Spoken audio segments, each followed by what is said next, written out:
இயேசு கிறிஸ்துவில் பிரியமுள்ள சகோதர சகோதரிகளே, அன்னையுடைய அன்பு பிள்ளைகளே, இயேசுவின் நாமத்தில் உங்கள் அனைவருக்கும் என் இனிய காலை வணக்கம்.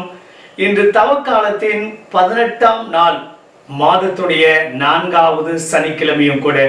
தாயின்றி வெற்றி இல்லை, தாய் இருக்க தோல்வி இல்லை என்ற தாரக மந்திரத்தோடு இந்த புதிய நாளை நாம் தொடங்குவோம்.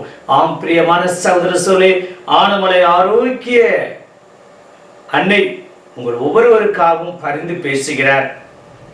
நீங்க எல்லாரும் நல்லா இருக்கணும், ஆசீர்வாதமாக இருக்க என்னோடு இணைந்து ஜெபிக்க உங்களை அன்போடு வேண்டுகிறேன்.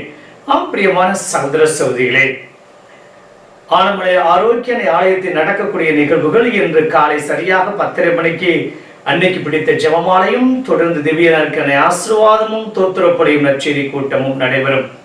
தொடர்ந்து திருப்பலியும் முடிந்தவுடனே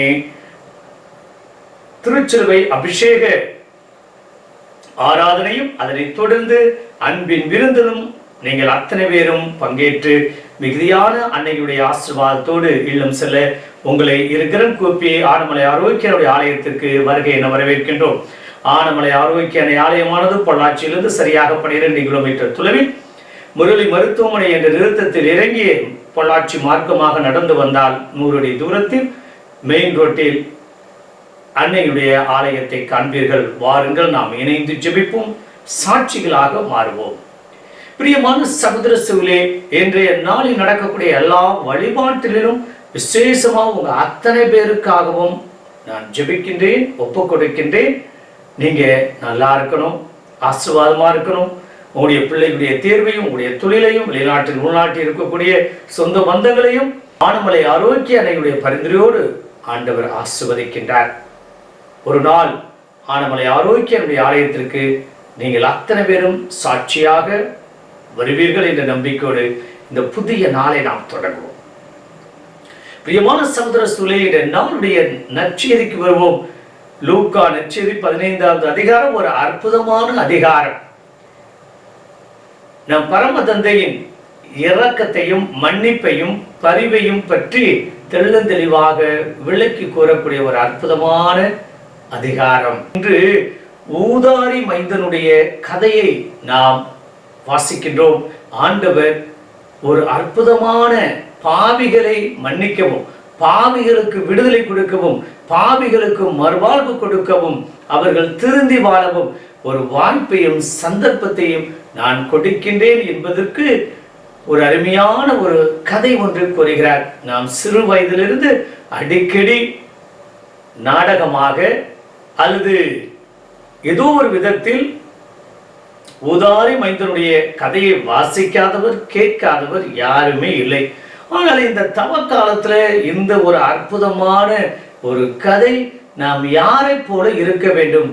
தந்தையை போலவா, அல்லது மூத்த மகனை போலவா, அல்லது அந்த இளைய மகனை போலவா? நாம் எந்த நிலையில் இருக்கின்றோம் என்பதை சிந்திக்க இந்த தவ காலத்துல ஒரு அற்புதமான வாய்ப்பு. பிரியமான சகோதர சகோதரிகளே, தகப்பன் எப்போதுமே இரக்கமும் பரிவும் கொண்டவராக இருக்கின்றார்.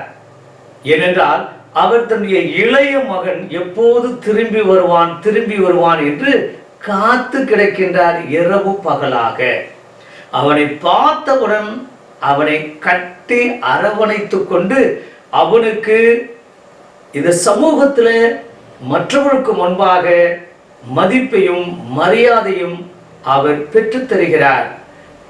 உடுத்துவதற்கு பட்டாடையும், கை விரலுக்கு மோதிரமும், அந்த அந்தஸ்தையும், அணியக்கூடிய செருப்பும் மற்றும் அவருடைய நண்பர்களோடு விருந்துண்ண கொளுத்த கன்றையும் அவர் அடிக்கின்றார். மாபெரும் ஒரு விருந்து படைக்கின்றார்.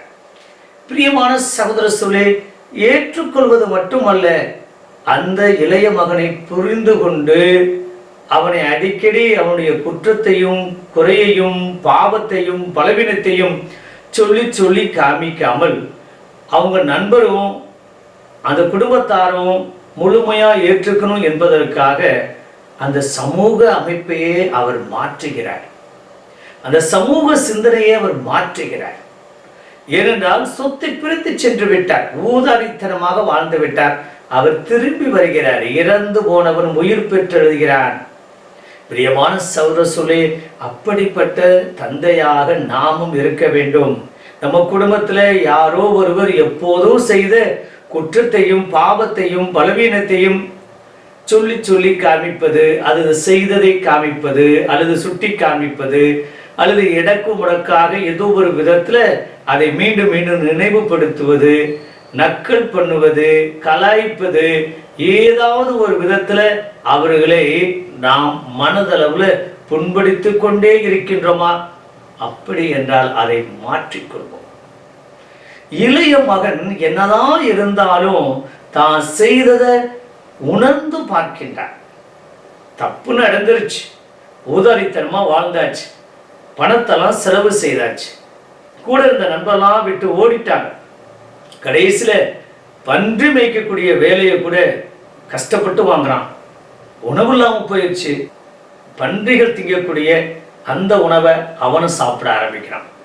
அப்போதுதான் அவனுக்குள் என்னுடைய தந்தை இல்லத்துல பணிபுரியக்கூடிய எத்தனையோ பணியாளர்கள் நல்ல உணவு சாப்பிடுகின்ற போது நான் மட்டும் ஏன் இப்படி கஷ்டப்படணும், நான் மட்டும் ஏன் இப்படி இருக்கணும்? அவர் என்னுடைய மகன், அவர் என்னை மகனாக ஏற்றுக்கொள்ளவில்லை என்றாலும் நான் ஒரு பணியாளராக இருப்பேன் என்ற பெரிய மனமாற்றம். மனமாற்றம் இப்போது வருகிறது. பணம் காலியாயிடுச்சு, ஃப்ரெண்ட்ஸ் எல்லாம் விட்டு ஓடிட்டாங்க. ஒருவேளை சாப்பாட்டுக்கு கஷ்டப்படக்கூடிய நேரத்துல தான் அவருக்கு பெரிய மனமாற்றம் கிடைக்கும். இன்றைய நாளில் கூட எத்தனையோ நபர்கள் தான் இறப்பதற்கு முன்பாக மனமாற்றம் அடைந்து மற்றவர்களெல்லாம் சொந்த பந்தங்களெல்லாம் கூப்பிட்டு காலில் விழுந்து மன்னிப்பு கேட்கிறாங்க. சரி, கடைசி நேரத்தினால அவர்கள் மனம் மாறுகிறார்களே, அவர்களை பாராட்டுவோம், அவர்களை ஆசீர்வதித்து வெளியனுப்புவோம். பிரியமான சகோதர சகோதரிகளே, இப்படியாக தவறு செய்யக்கூடிய நபராக இருக்கலாம், ஆனால் ஒரு காலகட்டத்தில் மனம் மாற வேண்டும். அந்த தவற்றிலேயே, அந்த பாவத்திலேயே, அந்த பலவீனத்திலேயே என்னால் முடியாது முடியாது என்று இருக்கக்கூடாது. எனக்கு குடிப்பழக்கம் இருக்குது, வேற ஏதாவது போதைப் பொருளுக்கு அடிமையாயிட்டேன், ஏதாவது வேற கெட்ட நடத்தைக்கு அடிமையாயிட்டேன், அல்லது பழக்க வழக்கத்துக்கு அடிமையாயிட்டேன், நான் இனிமேல் மேடேற முடியாது, இனிமேல் எனக்கு விடுதலை இல்லை என்று தயவு செய்து யாரும் நினைக்க வேண்டாம். ஒரு காலகட்டத்தில் பெரிய யூட்டர்ன் கிடைக்கும். அந்த வாய்ப்பை பயன்படுத்தி கொண்டு மனம் மாற வேண்டும் என்பதுதான் இன்றைய இளைய மகன் நமக்கு கற்பிக்கின்றார். மூத்த மகன் வித்தியாசமானவர். கூடயே இருந்து புலிபுரிப்பது போல அப்பாவுடைய இருந்து அவனுடைய புத்தி மாறல. அவன் என்ன கேட்கின்றார்? இதோ உன்னுடைய மகன் விலை மகளிரோடு வாழ்ந்தவன். வித்தியாசமா சொல்றான். அது மட்டுமல்ல, உன் சொத்தை அளித்தவன். அவனை எப்படி நீ மகனாக ஏற்றுக்கொள்ளலாம்? நான் உன்னோடு இருக்கிறேன், எனக்கு எதுவுமே நீ செய்யல. ஆனா அவன் எல்லாத்தையும் வித்துட்டு வந்தவன், அழிச்சிட்டு வந்தவன், உமுதாரி பய, அவனை வீட்டில் வரவேற்று கொளுத்த கன்றை அடித்து பெரிய விருந்து படைக்கிறீர் என்று அவன் பொறாமை கொள்கிறான். ஏற்றுக்கொள்ள, புரிஞ்சுக்கொள்ள. பிரியமான சகோதரர்களே, இன்று நம்ம வாழ்க்கையிலும் கூட இப்படித்தான். நம்மோடு உடன் இருக்கக்கூடிய நபர்கள் தான் நமக்கு ஆப்பு வைப்பார்கள். நம்மோடு இருப்பவர்கள் தான் நமக்கு எதிரியாக மாறுவார்கள். நம்மோடு இருப்பவர்கள் தான் நம்மை குறை கூறுவார்கள். நம்மோடு இருப்பவர்கள் தான் நம்ம பேசுவது அத்தனையும் கேட்டுக்கொண்டு புறம் பேசுவார்கள். நமக்கு ஒருபோதும் நம்மோடு இருப்பவர்கள் தான் நமக்கு எதிரி என்றால் அது மிகையாக.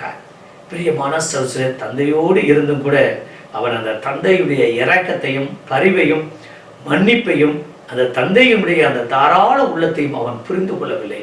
இன்றைய காலகட்டத்திலும் கூட நாமும் இப்படித்தான். கூடயே இருந்தும் கூட அந்த நல்ல நட்பை, அந்த அறிவுரைய, அந்த ஒரு கரிசனைய, அந்த ஒரு முழுமையான அந்த அர்ப்பணிப்பை புரிந்து கொள்வதில்லை. நம்ம என்ன நினைக்கிறோமோ, நமக்கு ஏதாவது கிடைக்காம போயிருச்சுன்னா, நமக்கு ஏதாவது ஒரு சின்ன ஒரு அவமானமா, இழிவா, அதை உடனடியாக வெளிப்படுத்தி விடுகிறோம்.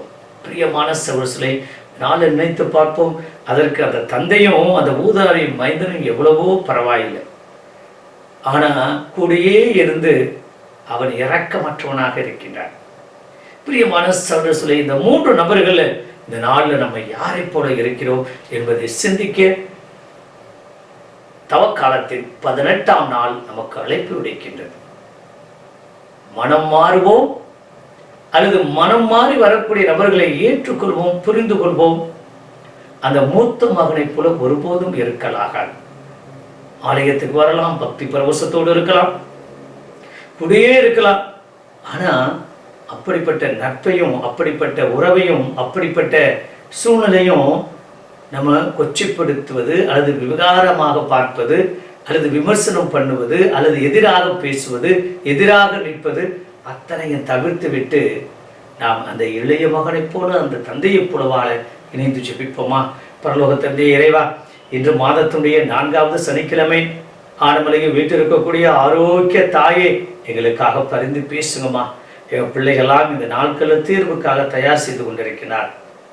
இது சிறப்பான விதத்தில் 11th 12th பிள்ளைகள் தேர்வு எழுதி கொண்டிருக்கிறார்கள். முடியும் தருவாயில் இருக்கின்றது. வரக்கூடிய 28ஆம் தேதி எங்கள் குடும்பத்தில் படிக்கக்கூடிய 10ஆம் வகுப்பு பிள்ளைகள் தேர்வு எழுதியிருக்கிறார்கள். அவர்கள் எல்லாம் ஆசிர்வதிங்க.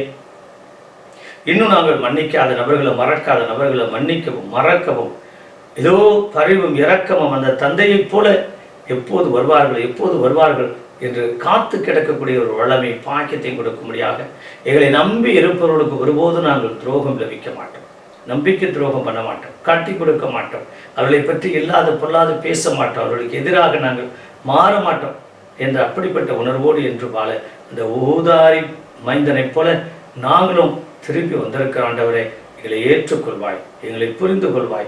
நாங்கள் எந்த நிலையில் இருக்கிறோமோ, என்ன மனநிலையில் இருக்கிறோமோ, அதே மனநிலையை எங்களை ஆசீர்வதித்து கரம் பிடித்து வழிநடத்தும்படி எங்கள் ஆண்டவராகிய இயேசு கிறிஸ்துவின் நாமத்தில் ஜெபிக்கிறோம் நல்ல பிதாவே. ஆமென்.